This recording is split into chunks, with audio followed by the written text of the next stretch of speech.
All right, here we go. Evening, ladies and gents, boys and girls. Welcome to tonight's training, whether you're listening into this live tonight or you're getting this in one of your future modules. Either way, pay attention because I think this is going to be a very important topic for nearly all of you. In fact, I say nearly everyone. It will be a very important topic for everyone. This, weight loss is won and lost with the information or the beliefs that you have in our own head.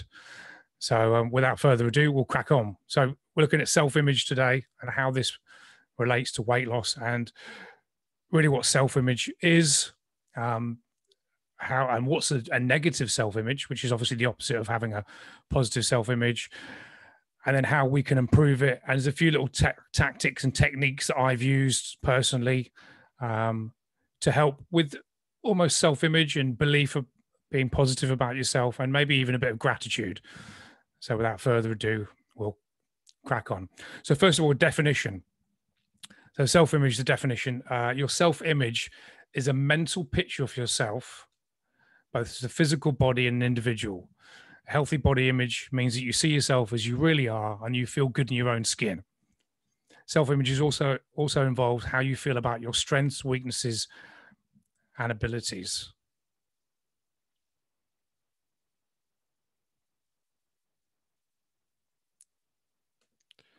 So let's look at what constitutes a positive self-image. And these are some of the ideas that I'd used over the last few years with my coaching, and also some ideas that I pulled from the internet, from a couple of really good resources. So first of all, is seeing yourself as an attractive and desirable person. It sounds a bit obvious to a lot of people, but many people don't. Many people don't actually see themselves as attractive and desirable. And this is all part of having a positive self-image.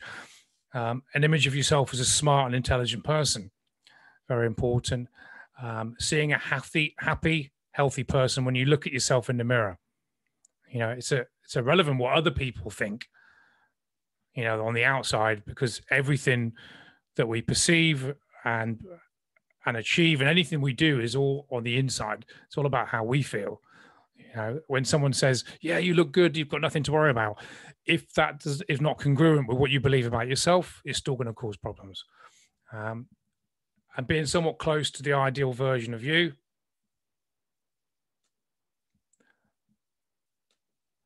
And also the last point on that is thinking that others perceive you as of all the previous points as well as yourself. So it's looking at those other points as well. But it's also having a belief what other people think about you. That's really what constitutes a self-image.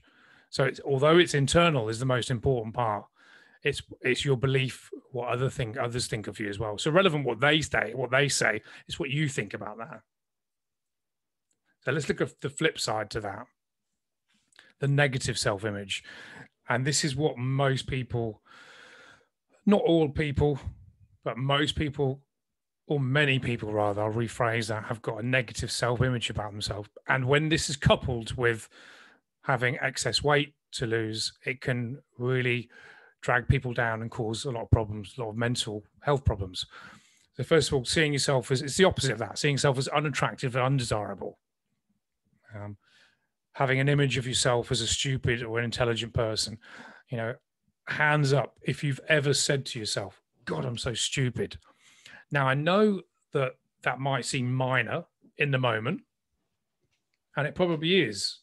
But when someone says that over and over again, it can really get to work on your self-conscious. You can end up believing your own bullshit. So every time you say yourself, you admonish yourself, I'm stupid or I'm silly, I can't do that. You're actually hammering home that negative self-image of yourself. And your subconscious is clever. It doesn't actually need to see examples of this. You can tell it, you can command your subconscious. And our consciousness takes its commands from our subconscious. So if you're constantly telling yourself something, your body, yourself will go out its way to actually make that come true. So you've got to be very, very careful with some of those negative self-talks and the image in our head. Also, seeing an unhappy, unhealthy person when you look in the mirror. If you're maybe ill, maybe you just hate your body, hate how you look, how you feel. If you're seeing yourself in the mirror, it's very hard to have a positive self-image when you're seeing that reflection back. So there's going to be some techniques that we're going to talk about how you can change that, because people say, well, if I'm fat and I look at myself in a mirror and I don't feel good about myself and feel depressed, how do I actually change that self-image? And there's certain ways that we can do that. Also, believing that you're nowhere near your ideal version of yourself. And this is kind of a bit rolls into the self-limiting beliefs that we looked at previously. There's no ideal, but we've all got a vision of what that ideal thing would be. And, for someone that's got a very negative self-image of themselves, they often downplay how they look. So they actually criticize themselves far more than is necessary. And actually is actually the truth. It's actually the truth. And that's really the same for people that have got, stressed or depressed. They have a very negative self-image of themselves. And also thinking that others perceive you as all of the previous points as well as yourself. So it's not just, what is going on internally, it's what you think other people are thinking as well. So here's some ways that ideas that I put together on how to increase our self-image. And you could do all of them or some of them, or none of them. Again, everything that I talk about is what I believe and can help various people, and I have helped people that I've coached over the years. So pick something, try it. I said you've got nothing to lose if this could be of some value to you. So first of all, list 10 things that you love about yourself. And for some of you, that might be easy. For some of you that have got a poor self-image of themselves, of yourself, that's going to be very hard. You can think, well, I don't really love anything about myself. I'm overweight. I can't do this. I can't do that. So, but when you actually analyze those points, I can't do this, or I'm this, or I'm that, they're not often the truth. You've got a distorted view of a lot of this. So you need to dig deep and list 10 things that you love about yourself. Now, it could be something stupid. One thing sprung to my mind, typically me, but it could, maybe you're pleased with what you've got. It could be anything on your body or your personality or anything. 10 things that you love about yourself. List 10 skills that you possess. This is all just to train the brain. We're all excellent at certain things. Now, you might think, well, I can't do this, I can't do that. But every single person that's listening to this live or listening to the recording in one of the modules has got a set of skills that everyone else would be jealous, or I'll rephrase that, not necessarily jealous because you don't want to do what everyone else can do, but would love to be able to think, oh my God, that person's so good at that. However obscure it is, you are an expert at something and you're better at something than nearly everyone else that you know. Not necessarily the best in the world, but you're really, really good at something and some skills. So list 10 skills that you possess, put them all down. List 5 achievements of which you're proud. That's obviously, it's fairly obvious. List 3 times you overcame adversity, and list 50 things you appreciate in your life. It's called a 50 stack. And this is a technique that a lot of therapists use with people that are very stressed and maybe have some type of depression. Because, look, I've never been depressed. I've only gone by what I've learned and what I've been taught. But I know that with that chemical imbalance, whether it's brought on by something, it causes that person to have a distortion of reality, the truth. And I'm not going to profess to know any more about depression than that. But I do know that you often don't see the real truth that's going on in your life because you're blinded by certain emotions and certain things that have gone on and happened. So listing 50 things that you appreciate about your life can be a really good way of saying, you know what, actually, life isn't so bad. And I don't mean that in a flippant way. I'm not saying that if you're depressed, you just do a 50 stack of things that you appreciate and, I'm cured my depression. I'm not saying that. I'm saying it can be one technique that can really help. And I know that it has helped people. So think about those, guys. That's if you're currently believing you've got a poor self-image, or you have got a lot of negative thoughts, or I'm not worthy, I can't do this. All this thing is all linked. Self-image, self-esteem, self-limiting beliefs. They're not entirely the same, but they're all interconnected. They all kind of lead back to the same thing. And you can see where I'm leading with this. When you have got the negative self-image about yourself, it's easier to stay overweight because I'm just using this example. You look in the mirror and think, I'm fat. I've always been fat. What's the point of me trying? Because of that, you eat more food, then you might have more alcohol, you get a little bit more depressed about where you are in your life. See, I'm fat. And then you've proven to yourself that you are fat because you can't lose weight, you don't go to the gym, and it's that negative spiral. And I'm not saying that's happened to any of you or any of you at all, or some of you, maybe all of you, I don't know. Everyone's going to be different. Everyone's got a different set of circumstances that have led them to where they are now. But these are the type of conversations that people have. And that's what stops people starting a diet or controlling the calories, which is what we're doing, rather than the diet as such, or going to the gym.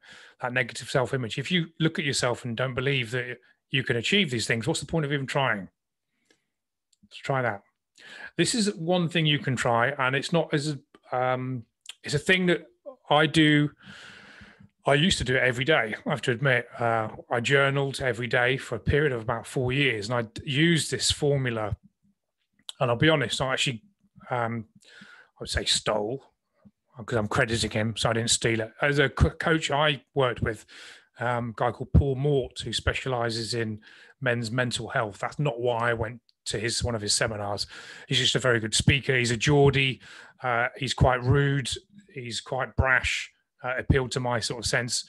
But this is his formula, 3x3 formula for happiness and gratitude. So this is really, you would use this if you wake up in the morning and you feel a little bit under the weather, feel a bit miserable, maybe it's dark and cold out there, I feel a bit grumpy. Just some of those days, you just don't feel good about yourself. And look, even the most optimistic and positive person has those days.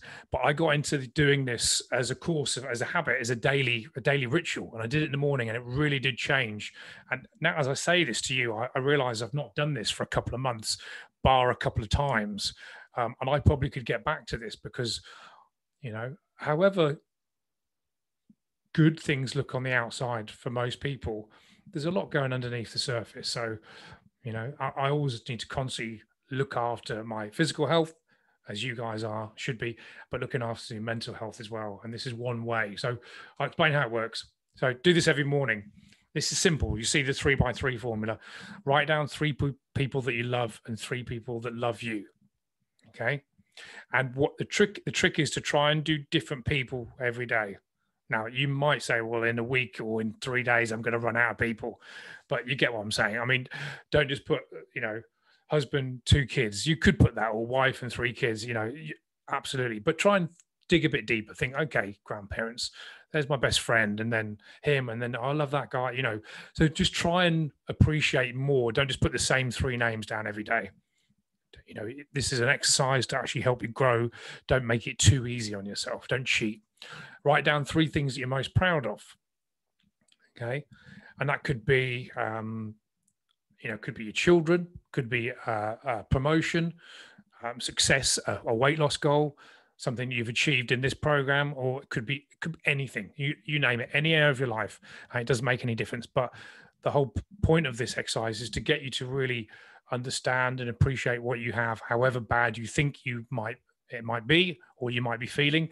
There's always some light at the end of the tunnel, for want of a better phrase. And the third point of the 3x3 is write down 3 things that you're most excited about in the future. So it's kind of looking at where you are in the present, people that you love, things you're most proud of. And that could be things that are going on at the moment. It could have been things you've achieved in the past.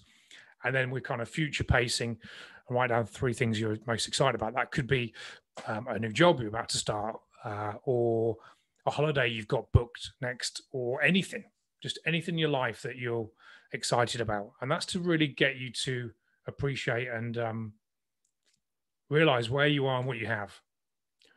But the question that you might be asking, or I kind of told you at the beginning how and why it's important, and that with the relationship it's got to weight loss. Everything, all of those things are completely connected to weight loss. You cannot, I'll say this right now, I was going to say 100% you cannot lose weight and keep it off with having a negative self-image. I don't actually know that to be 100% true. So I'm just going out there and saying I've got to learn myself to not actually say 100% all the time, unless I know that for a fact. I don't know this for a fact, but I would imagine it's very hard to lose 30, 40, 50 pounds with a negative self-image, or at least that person is in a very high risk or high chance of putting it back on again because of all those things. When you see yourself, you don't like the look of yourself in the mirror, it's hard to eat healthy. It's hard to go to the gym because it just doesn't work like that. But again, it's not 100% fact for me to say that it was everyone, because someone could be entirely different. But it's got a lot to do with this for most people. Very quickly, I'm not teaching you this, you guys know this, but you'll see how it links back to what we're doing. So what makes you gain weight? It really is this simple: an overconsumption of calories, being in a calorie surplus for an extended period of time.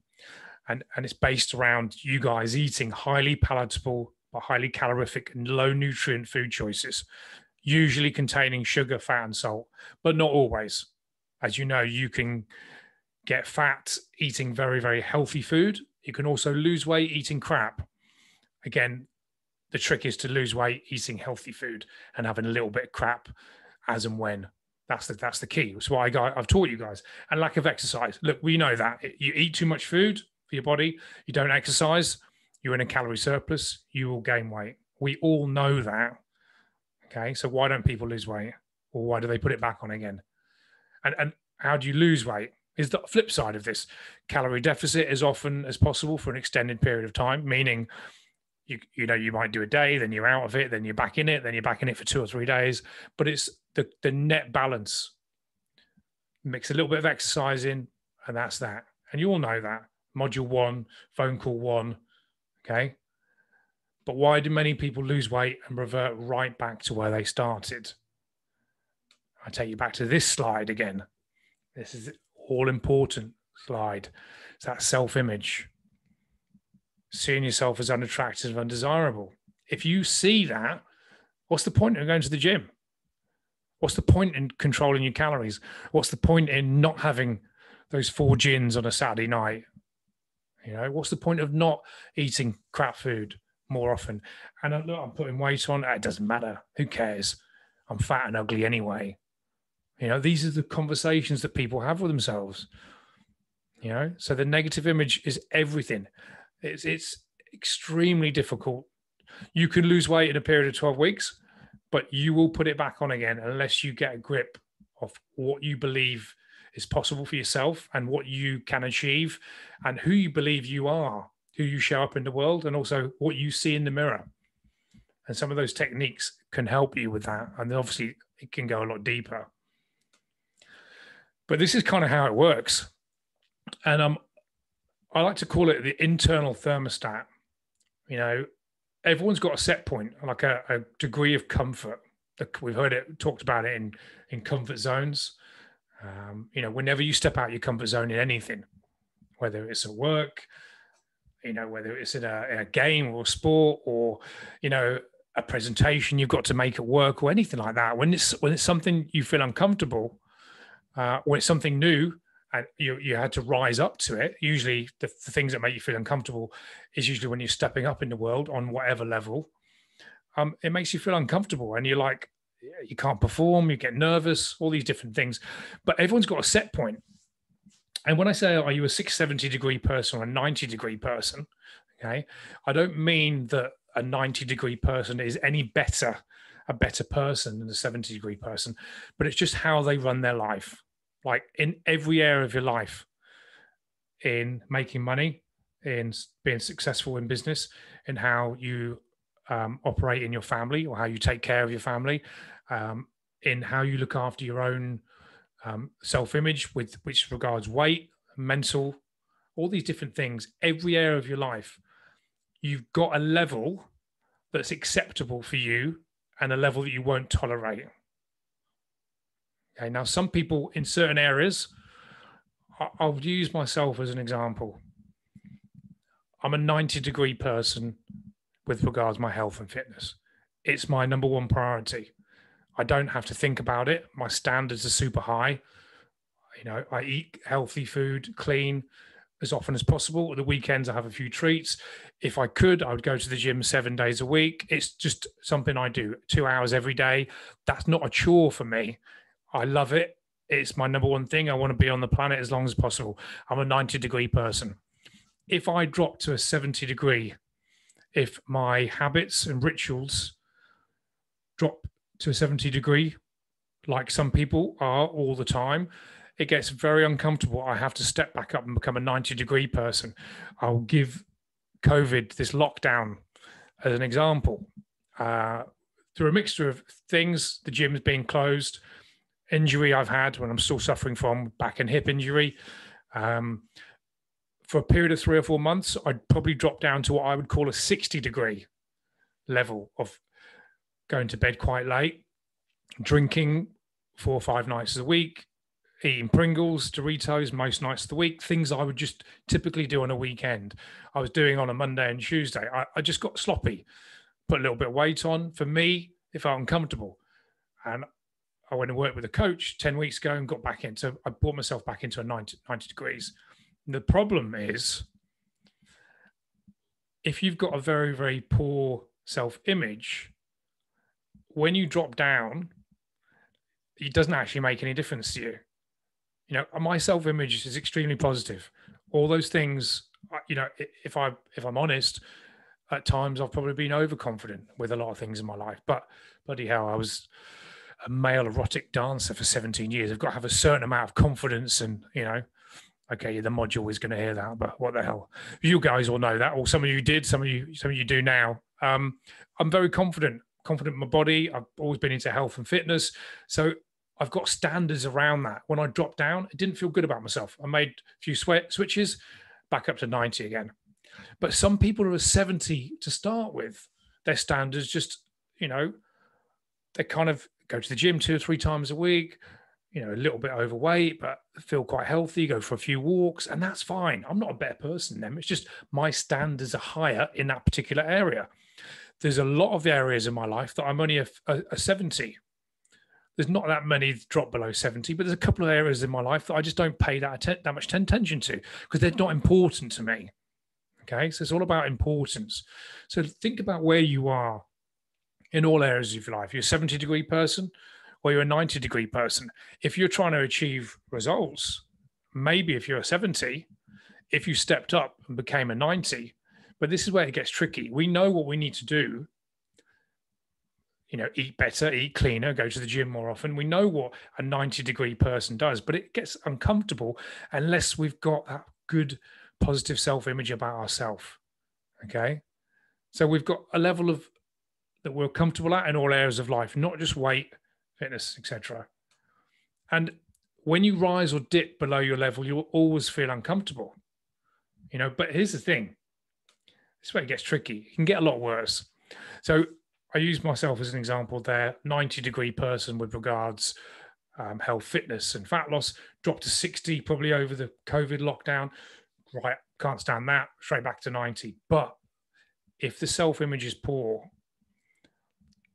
you can drop below your level and stay there by lowering your standards. So everything goes down. But then this is what happens. You can end up staying there. I don't want to be a 70-degree person anyway. I'm happy being 60 degrees. And then it gets worse. You start hanging around with the people that are 50 degrees because it makes you feel good. So you've lowered your standards. So everything, success in any area of your life, losing weight, staying in shape, making money, family, business, success, it's all about having high standards. It's all about having high rituals. And when your standards are low, and the only reason why someone's standards are low in a particular area is because they often have a poor self-image around that particular part of their life. As I said, it gets worse. You end up justifying it and saying, yeah, you know what? Life ain't so bad. Who wants to be a 70-degree person? Obviously, you don't say those words, but that's the thought process that goes, who wants to be up there anyway? And you end up lowering your standards and justifying why that, you've let things slip. And that's what happens, the negative spiral. 90-degree person can get down to 50 to 60, 50 degree in any area of their life unless they take care and raise their standards. There we are. I jumped ahead of my own slide there. So raise your standards. How do you raise your standards? Again, it goes back to the self-image, the positive self-image slide that we talked about at the beginning, and also the ideas around the 3x3 formula and the 50 stack to work on your self-image. This might sound a bit obvious, but hang around with people that have what you want. And this is kind of what I mentioned before in that previous training where I talked about motivation and touched on self-limiting beliefs. It's very, very hard if you're on your own weight loss journey. Maybe you've got 20, 30, 40, maybe more, much more weight to lose. Usually, not always, but usually people that have got a lot of weight to lose tend to hang around with people that also have weight to lose. Maybe that's their circle of friends. Maybe it's the circle of friends that enjoyed really good food, and maybe they drink a lot. I'm just using that as an example. But you tend to hang around with people like yourself. That's just the way, gym people that go to the gym a lot and very fit and healthy tend to hang around with people that are kind of into their health, take care of their health. So it's hard if your circle of influence, particularly if you're on a weight loss journey, is still going down the pub, drinking, eating food, kind of mocks you when you say that you're on this diet or you're working with a coach. I'm sure you've all heard it before. Oh God, what are you doing now? You're always trying to lose weight, and then you've got to be very, very careful. If those people are negative towards the goal you're trying to achieve, I've seen people just fall off the wagon and leave the program because their circle of influence has just been very, very negative around what they're trying to achieve. And with some of the 5 people we spend the most time with, I haven't quoted him, but it's actually a Jim Rohn quote. It was a great storyteller, master speaker from the 70s, 80s, 90s, dead now, but that's actually his quote, where some of the 5 people spend the most time with. It's been said before, it's been said since. And whether it's 5 people or 7 people or 4 people, the philosophy is the same. The people that you hang around with will have a massive influence on your beliefs, your own self-limiting beliefs, your beliefs in what you can achieve, your self-image. Also, even to a certain extent of where you go and how you travel and what political party you support. You tend to hang around with people that are similar to you. Maybe not with the politics, a bad example, but you know what I'm talking about. So think about changing that circle of influence. Hang around with people that have what you want, which means if you're trying to lose weight, I'm not saying go and ditch all your fat friends. I'm obviously joking when I say that. Of course, I don't mean that. I'm just saying when you're at the gym or when you're meeting people, hang out more with people that are into their health, because the influence of them, the actions they take, the language they speak will help you. And look, if you can't hang with different people or find that circle of influence, read, watch, and listen. In this digital age, there's more information than we can ever get our hands on.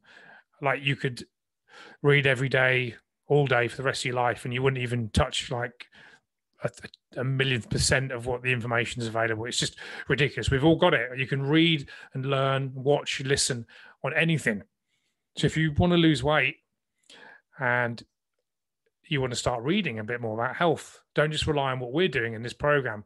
Whatever goal, you can go and get a book, watch a video, take a course, you can learn. And you guys are learning. You're on this program, so that's good. But the information is there. But it also comes down to making a decision. You can decide enough's enough. I know for a fact that some of you on this program have said, you know what, I'm not prepared to tolerate that again.